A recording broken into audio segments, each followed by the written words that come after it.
Հայրիկ ջան, բարև ձեզ։ Բարև ձեզ։ Ինչպե՞ս եք։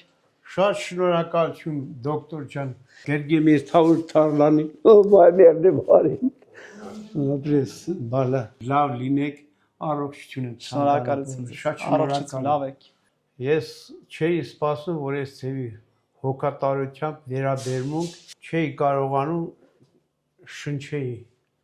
Ու առիթմա էր անդադ դրանից Հասկացա։ Իսկ քայլելուց չէի կարողանում շնչեիր, այսինքն արագ էր քայլում, շունչը չէր հերիքում։ Եթե արագ քայլում էի, հոգնում էի,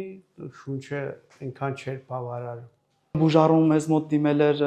գանգատվելով շնչարգելությունից, ֆիզիկական լարման, քայլելու, աստիճան բարձրանալու եւ նաեւ պարկած ժամանակ։ Ուրեմն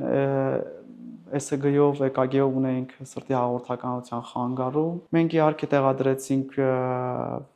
սրտի ռիթմավար սարք եւ խորոչ սարքերով եւ միջամտությունից հետո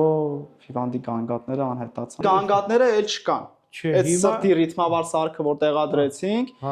այդ գանգատը էլ չես զգում։ Չկա այդ։ Այսինքն հանգիստ քայլում ես, համատանելի է։ Այո։ Եվ որ շնչում ես, այդ շերշերտերը օդը դուրս գալի։ Իսկ հիմա հանգիստ շնչում եմ եւ արտաշնչում եմ,